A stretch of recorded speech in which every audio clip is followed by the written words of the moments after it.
everybody. Welcome to episode 3 of Me Time Gamer Podcasts. I'm your host, Jonathan Fournier, creator and editor-in-chief of MeTimeGamer.com. Let's get started right away because we got a big week, a lot of news, and just a couple new releases this week. So we're going to start off with the new releases for next week, the week of January 27th.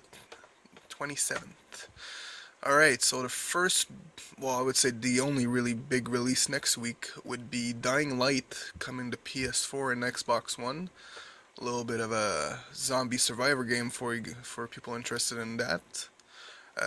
We also have Hyperdimension Neptunia Rebirth 2 Sister Generation. That's a full one right there. If you guys are interested in that game, coming to PS3. One a game I hope I'm going to be able to play next week. Life is Strange Episode 1 coming to PS4, PS3, Xbox One, and Xbox 360. That's probably one of the games I'm hopefully going to be able to play because it looks very interesting. I talked about it last week, so I won't get back too much into that. That's it for releases this week. Not a big list, but the games are coming up. A lot of them coming up. Evolve's coming soon. Bloodborne, The Order, all that in the next couple of months, next couple of weeks. Alright, so let's start with this week in news.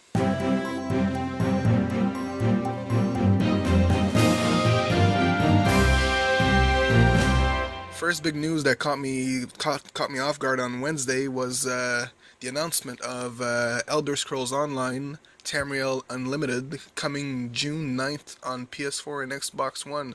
Finally, the console release dates are finally announced after a long year of wait.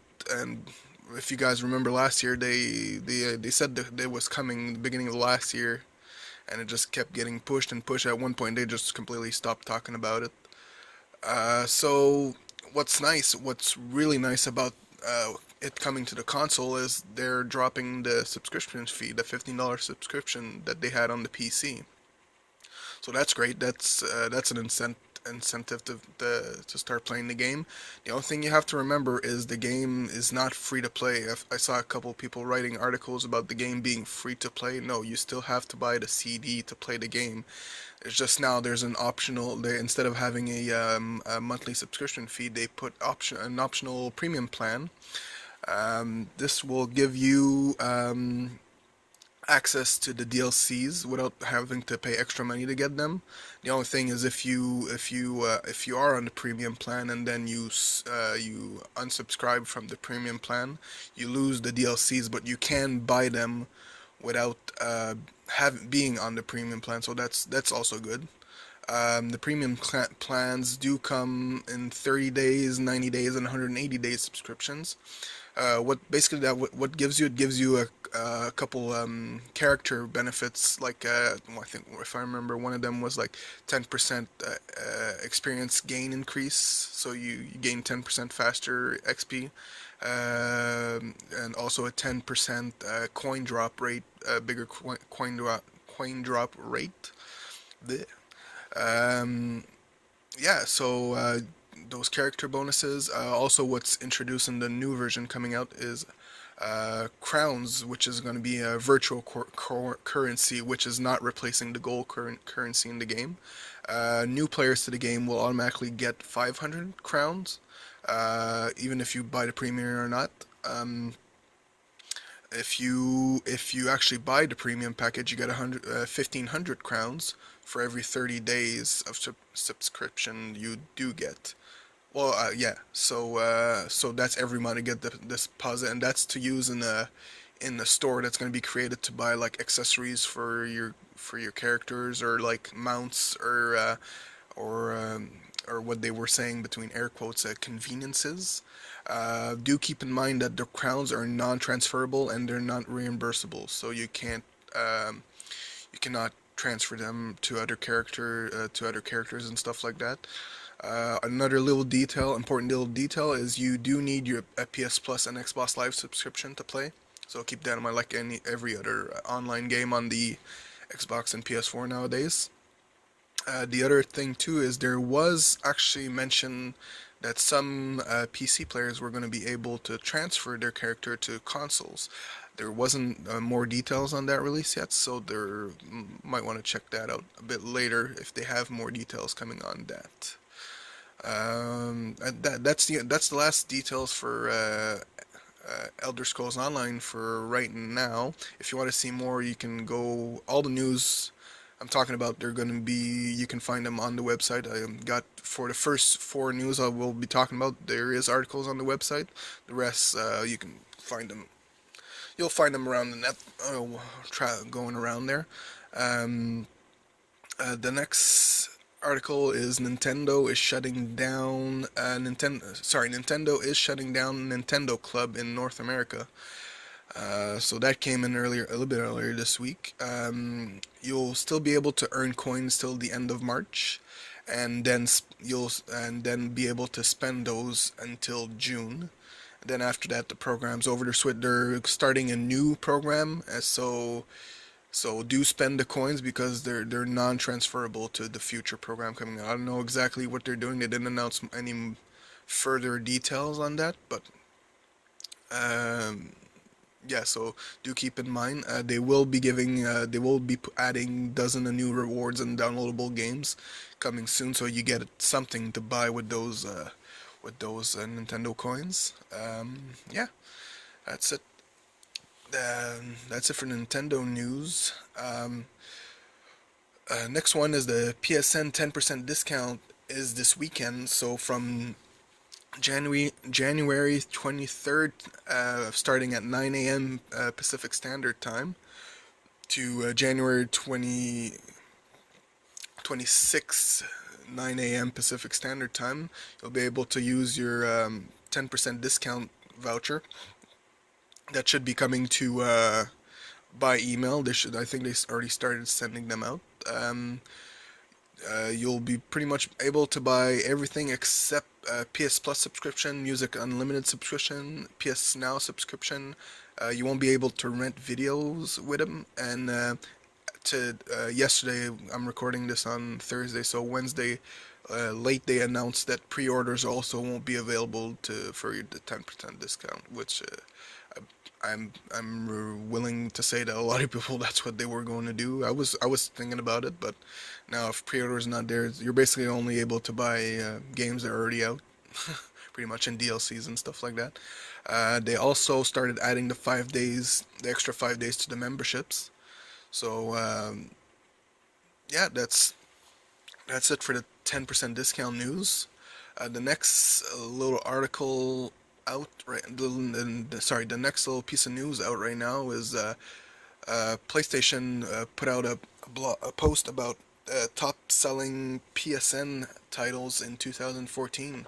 They made a list for all the articles or for all the games that came out 2014 and which were the best. I'll go through the list with you guys. They made a couple top 10s and top 5s. So for the PS4 game, Destiny was actually the best-selling. These are all digital, right? They're not a retail and digital. They're only digital versions of the game. So PS4 games, you have Destiny that sold the most digitally on the PSN. Number two is GTA 5. That's highly understandable. The remake's amazing. If you can go read our review if you didn't have a chance. Number three, Call of Duty Advanced Warfare. Of course, it had to be in the top three because it's a very popular game. Minecraft. Don't ask me how Minecraft is still selling this much, but it still is. It's number four on the list. Next for PS4 games is The Last of Us Remastered. Definitely worth the try if you didn't. The online is actually pretty good on The Last of Us if you feel like trying it. Middle Earth Shadow of Mordor. Yeah, totally. Number six. Number seven, Battlefield 4. Number 8, Infamous Second Son. Number 9, Watch Dogs. And number 10, Metal Gear Solid 5 Ground Zeroes. That's the list for the PS4 games that sold digitally. For PS3, Number one is actually Minecraft PS3 version, of course, PS3. Yeah, number two is Grand Theft Auto 5. Number three is Call of Duty Advanced Warfare. Destiny comes in number four. Then Battlefield 4 at number five. Number six, Tokyo Jungle. I don't know what that game is. Never heard of that one. Actually, that's a weird one. Number seven, Metal Gear Solid 5 Ground Zeroes. Number 8, Need for Speed Most Wanted. Number 9, South Park Stick of Truth. I would have thought it would have been a bit higher on that list, actually. And number 10 is Terraria for PS3 games. Now for PS4 add-ons, this is only a short little top 5 list. The Destiny Expansion Pass was actually number 1, which is not surprising. Number 2 is Call of Duty Ghost Outslot. Number 3 is Battlefield 4 Premium. Sorry, that was number 3. Yeah. And number 4 is Destiny Expansion 1, The Dark Below. And number 5 is Call of Duty Ghost Devastation Pack. For the PS3 add-ons, the first two ones are Call of Duties. Number 1 is Call of Duty Ghost Onslaught. Number 2 is Call of Duty Black Ops 2 Apocalypse. Number 3 is The Last of Us Left Behind DLC.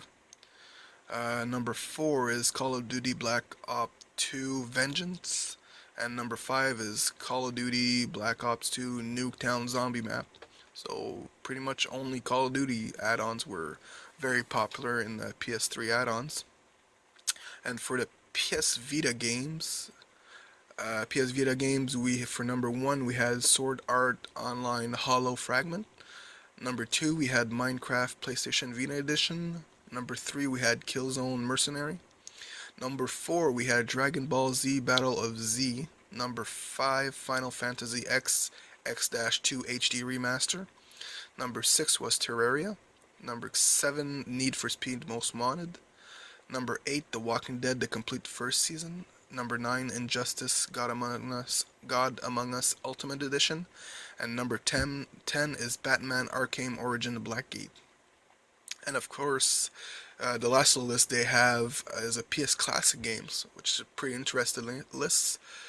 Number 1 is Grand Theft Auto San Andreas. I actually gave a couple coins to buy that game last year.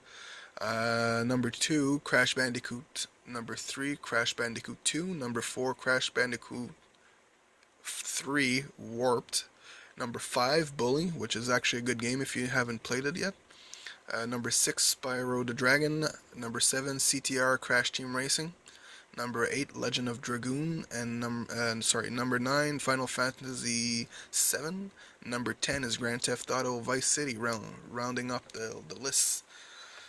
So yeah, those are the lists for 2010 releases, which is a very nice little list. A lot of good games in there.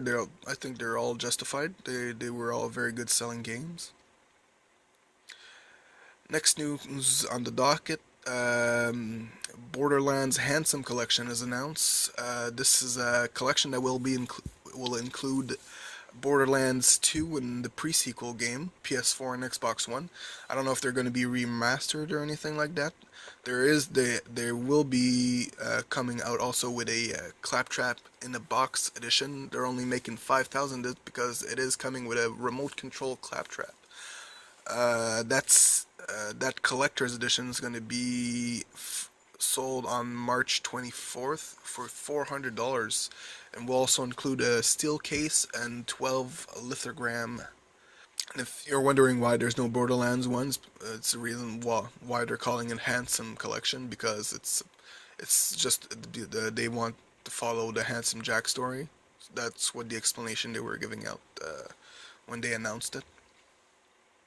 Next little news is PLEX now available in North America for PS4 and PS3. It's out now if you guys feel like picking it up. If you're not sure what it is, PLEX is a streaming app for all your personal media that allows you to share the media across your devices. So if you're looking for a little add-on to your PlayStation experience, that's something to give it a try. Then you got the Xbox One that actually came back to $350. So if you didn't get a chance to get it at that price, well, now's your time. They didn't announce if they were stopping at a certain point in time. That's the permanent slash temporary price for now. And the last little piece of news that we got here is Driveclub gets track 5 track for in Japan. So if you're playing Driveclub, and apparently the tracks are really fun. They're one of the some guys that I've seen talking about it were saying that some of the best tracks so far. So if you feel like getting them, why not give that a try? And that's it for this week in news. So this week I won't talk about what I played, because we'll move right on to my ping of the week. So if ever you guys, once again, if ever you guys feel like putting your getting your opinion on my impressions or my ping of the week subject, give it a whirl. So this week I'm going to be talking about my ping of the week is going to be Evolve Beta. I'm going to give my impressions on it there as best as I can. Do keep in mind, there was a couple of features about the Evolve Beta about the Evolve Beta. I only played the multiplayer maps. I only had the chance to play the multiplayer. I didn't get a chance to try the solo or anything like that. So the first little thing I wanted to talk about was actually when you start the game, you have to go through these tutorials, and what's fun about them is I really enjoyed the tutorial videos they show. It's like a quick 2-minute video explaining the character you were using, and their abilities, their weapons, and all that. I found that a nice little touch instead of just throwing you in there and expecting know everything about the character you're doing. First, when you started off in the beta, I don't know if it's going to be like that in the release on February 10th, but you start off trying the monster out, which it's the Goliath in the beta. It's actually nice. It's the video tutorials are pretty cool. They work really. They were explained it really well, and you can also find more of the videos in there was a tab, extra tabs with extra advanced tutorials and stuff like that that showed you tactical features on how to use your equipment better and all that stuff. Yeah. So the other thing I wanted to talk about was they were showing when you finish a game, they actually show last match replay, which is pretty cool. Like they show it's basically a two-dimensional map of the play area, and it shows where with the time frame moving along, showing where the monsters and all the other characters are on the map, and what was activated when and all that. Hopefully, if it stays in the main game, it's a nice little feature. I really enjoyed it when I was looking at it. It shows like everybody's health and all that along while the timer's moving, and when the game ended and all, and what spot and all that. So you can probably find some let's play video of that little thing moving along. It's a pretty nice little feature. If it stays in the main game, that'd be a nice little add-on to look. It's different from other games. Like usually you get the last kill replay, but it actually shows you like the entire game replay. It's quick. It's just like a quick loop that. Yeah, so that's a nice little feature. If they keep it, it's really cool. When you start off, you play as the monster. That's the one I wanted to try first, just because, well, because it's the monster. So you're basically all classes basically have generally 4 types of attack. The monster has a charge attack, a leap smash, rock throw, and it's able to shoot flames. That's for the Goliath. I didn't have a chance to unlock any of the other monster that was available in the beta. All the attacks for the monsters are pretty fun. You need to master it. Of course, it takes a bit of time because keep in mind the monster, you're alone versus 4 players, so there's a lot of movement, and sometimes it's hard to really lock down your abilities when you're trying to do it. The other thing is I felt that the monster, like if you really haven't played the monster a lot, it can be overwhelming because some of the other classes have good attack. Yeah, the monster does seem a bit underpowered sometimes. If you're not used to using it, it might not be the best ones to start off. That's the one I started off with, and I kind of regretted it because it was really had some problems. That's the only I only learned what the character was able to do, and not like the tutorial gives you every ability that monster is able to do, but if you don't have enough ability points, you can't. You only get 3 points at the beginning, and you have four different attacks. So one attack you have to leave off when you start the match when you're selecting your points, which is kind of a bummer, but still worked. Then the next class I tried was Assault. Assault, he uses a rifle, which is pretty basic. It's pretty nice. He's the guy. Assault basically is the guy that's gonna do the damage. He's gonna be the one taking the monster out most of the time. He's got a basic rifle that does basic what a rifle does for every game. Combined rifle with he has a shield for himself. So when the monster starts charging you, you turn that shield on to protect yourself. It doesn't last forever, but it's a nice little shield while you're getting attacked by the monster. Because usually, what I've noticed while playing is the monster will usually either go for the assault or the trapper most of the time, because those are the two I would think the most influential of the all the hunters. He also the assault class also has a laser rifle, which can actually branch off to more than one enemy, which is nice when you got a lot of those wildlife you have to take care of. And he also has proxy mines, which you can set sort of like traps, but uh, but yeah, they're mines. And they were great. I tried them a couple of times. It's really hard when the monster moves a lot. So the next class, I think this one's actually my favorite. It's the medic. The medic has one of the cool little feature. It has a health burst. Basically what that does is when you activate it, it basically just creates like a field around. Not well, it's sort of like small health grenade, which it gives health burst of health to any allies close to you. The main weapon that the medic uses is actually a sniper, which is right down my alley. When you use it, it does damage to the monster, but it also creates weak spots, which is nice. So other players just shoot those weak spots and gets the health down of the monster basically. The other weapon it has, it's actually just a tranquilizer. Basically, well, that's just gonna slow down the monster, which is fun when you get him.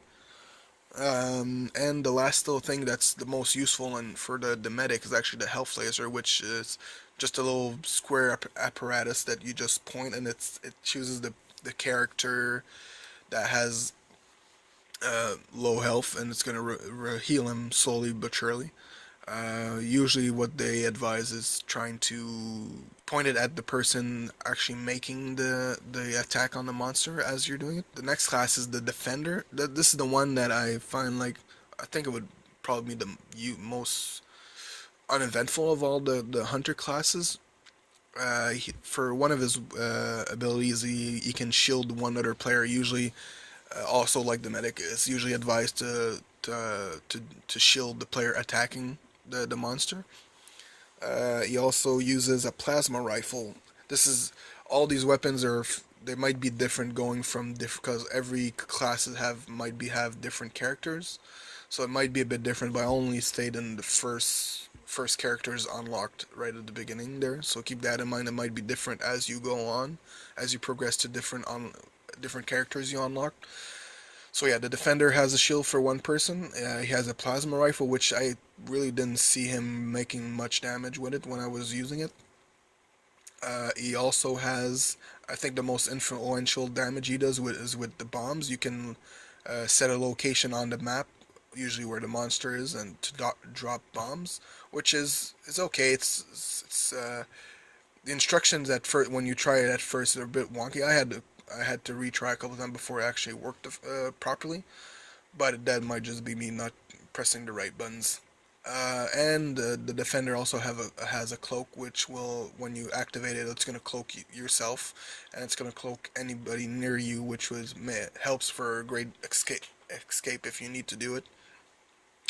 And the last class for the hunters is the trapper. This is actually the most important one because the trapper actually has what it's called a mobile arena. Basically, once you get the monster in range, you want to use the mobile arena to like create a dome around a certain area that will prevent the monster from escaping and just going to hide later, like farther away and stuff like that. So it's very important if you're the trapper, you have to be aware that you have to be like the first person to arrive to the monster to block him from leaving. Uh, I don't really recommend for like if it's the first time you're in the game going straight for the trapper, because if you don't know what you're doing, the monster's just gonna keep going around and around, and you're never gonna be able to kill them because the monster is fast most of the time. So keep that in mind if you're it's the first time jumping in. I'm assuming that a lot of it's gonna be the same as the main when the game comes out. The other thing the trapper has is a pet called Trapjaw. It's it's fun. I don't remember him. I don't remember. It's sort of like a dog-looking type creature there. And what the main feature of what it does is it tracks the animal. It's gonna scent the animal and track it down and find it. You even shows you a little warning on top of his head there when he's close, and actually when he spots it. Um, Actually, what's inconvenient about that is it actually uses one of your spots up for equipment, so that's a little sucks a bit, but like you have to deal with it, I guess, because it is an attribute that you get for playing that character. The other one you'll get to use is the harpoon trap. These are traps you lay on the ground, and well, once they're on the ground, if the character passes close to them, it actually traps the character from moving any farther. Um, and the weapon that the trapper used to defend him or herself is actually a machine pistol, which once again, like the defender, I didn't see making much damage. Um, Basically, for my general impressions on Evolve, it was fun. Would I spend a lot of time playing the game? Probably not, because first of all, it's I I'm not a there's a lot of games coming slowly but surely that are 4 versus 1, and I don't know how I feel about them. I'm not a big fan so far. Evolve, like I said, it's fun, but I see it getting repetitive after a while. Even if you do get different monsters and different hunters, and they do different things and different lot of maps, I do feel like it would get tiresome after a while. If it's your kind of game, of course, go for it. But if you're not into like heavy multiplayer focus game and stuff like that, probably not going to be the type of game you want to play. It's a fun little game for once in a while, but it doesn't justify if you're not a big on multiplayer games, does it justify the $60-$70 you're gonna pay for it to get it? Maybe not. If you're into like Battlefield and stuff like that, and you're looking for like a different change of pace from shooting other little soldiers, yeah, monsters would probably be a good choice because they're a little bit more planning. That's the other thing with this is if you don't have uh, people to play with and you're not using mics, the game does get more difficult because when you're the hunters, you need to plan your stuff out. If you don't, well, you might have a hard time playing the game, and the monster is usually gonna win most of the time. Well, not most of them. You can get away. I did get away a couple of times without talking to other people. Just like everybody knew what they had to do and stuff like that. So yeah. So that's gonna be it for the ping of the week, and I guess that's gonna wrap up the show for this week. So I'd like to thank Techno Axe Royalty Free Music for the intro and end music of the podcast. Also, This Week in News intro by Mansardian, and Ping of the Week uh, intro music by Unfa. These two you can get from you can check them out at freesound.org. If you like the podcast and the website, you can help us out by making the site better by checking out our affiliates. What's cool about our affiliate? I was able to get a couple new affiliates during the week, and yeah, if you want to use the links, it doesn't change your experience or anything like that, but it does help the site out to try to make it better and get more progression, get better equipment, just make the site completely better, and try to offer you guys. Eventually, I would like to offer like contests and stuff like that. So the more you guys support the site, the more stuff I can do to help you guys out and make the site even better. So got a normal Amazon link. You can you so sorry, I forgot to say that if you go to the website, I did rearrange the support Me Time Gamer page. Now, right now, it's on the top left side of the support the sidebar. So when you go there, you click on the Amazon image. It takes you to the affiliate page. You get the Amazon links right on top. Once again, click the Amazon link with your country's flag. Um, we also got G2A.com where you can find awesome Steam games for low prices when Steam's not having their crazy sales. Well, the G2A's crazy sales all year around. They're usually all global codes, so if you're looking for a game, just go. They're well described. They give you instructions if there is some. One of the first new affiliates we have is PlayAsia.com. PlayAsia.com's offer great maybe some offer great games that you might not be able to find in the United States, like Japanese only game released games and stuff like that. So check them out. They got a lot of good prices. Their top selling item right now actually is the Wii U slash GameCube controller adapter. So if you guys are looking for that, that's their top selling item right now. I don't know if it's still I know a couple months back it was a hot item nobody could find. So if you guys are looking for it, it's their top seller. So they probably have a lot of them in stock. Our next affiliate is Uplay Store. So if you want to buy Ubisoft games, go click on our link for the Uplay Store. And our last affiliate link is the one I like the most. I try to milk. It's ThinkGeek.com. If you're looking for your geeky equipment, stuff, jokes, all geeky stuff about Doctor Who, Star Wars, Star Trek, Big Bang Theory, anything from cell phone cases to T-shirts to gadgets to knickknacks, trinkets, and anything you want. They have them all, and they're pretty cool. I've ordered a lot of them before, and yeah, it's a cool little site if you're looking for cool nerdy stuff. I definitely use it regularly, so if you guys feel like going and check that out, definitely go. So if you guys have any comments, suggestions, critiques, questions, or even if you have topics for the ping of the week, send me an email, podcast@metimegamer.com, and also if you got any questions, I gladly will answer them on the podcast. Yeah, so and if you'd like to place an ad on our podcast, you can do that at contact@metimegamer.com. Alright, so that's it for this week's show. You can follow MeTime Gamer on facebook.com/MeTimeGamer. You can follow us on Twitter @MeTimeGamer. You can also check out our YouTube channel. Just go to youtube.com and search MeTime Gamer. I post a podcast video format every week.